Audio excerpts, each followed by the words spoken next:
I'm Corinne Schuster Wallace, and I am an associate professor in geography and planning here at the University of Saskatchewan, and I'm also the associate director of Global Water Futures. I'm a water health researcher by training.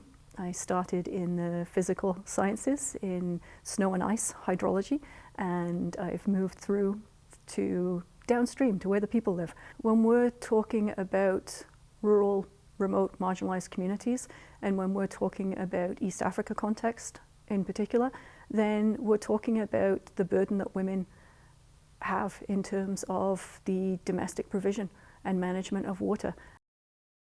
The recognition of the diversity of people, the diversity of relationships with water, the diversity of uses and purposes and values that people have with water become really important to understand when we're talking about a sustainable water future.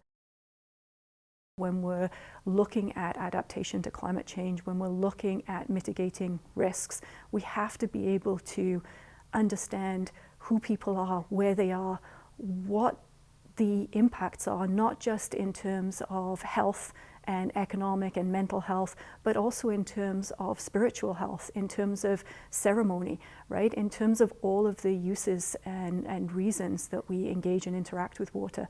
And so for me, that's what we need to be doing better. And that's in Canada and it's around the world, is the disaggregation of data.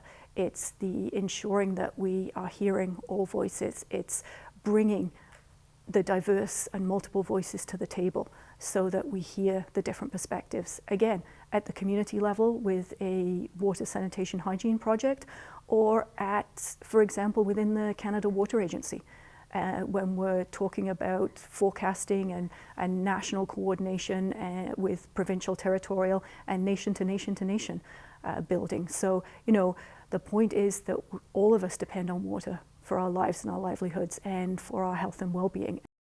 People from other equity-deserving groups, they should have a voice at these tables, and there are some innovations and great ideas that come when we have that diversity, when we have that inclusion.